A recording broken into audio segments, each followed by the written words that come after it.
So for this section, I'll be discussing an IEP and a 504 and basically defining them. So an IEP is an individualized education plan that falls under special education. It is governed by special education laws, and the IEP is not only is it a plan, but it's an actual legal document.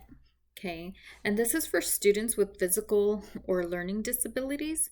Some examples are maybe the student has autism, is visually impaired, has hearing impairments, has developmental delays, perhaps emotional disorders such as emotionally disturbed.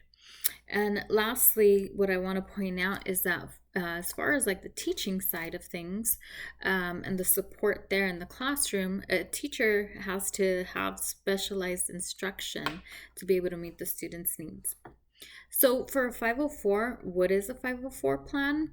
It's governed by civil rights laws, and it's for students with disabilities that get in the way of learning. Maybe the student has a broken wrist and needs some accommodations made, right?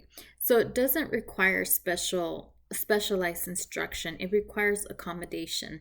And again, that's where the teacher makes those accommodations. Maybe that student needs a note taker, needs somebody to take notes for them, right? Maybe they need extra time. Maybe you have a student who's sensitive to loud noises, right? Maybe has some kind of a sensory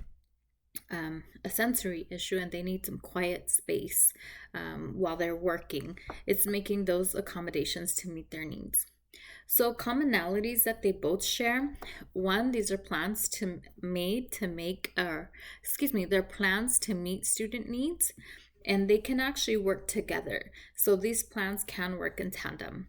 And lastly, it's meant for student success, to make sure that our students are as successful as they can be in the classroom with our support.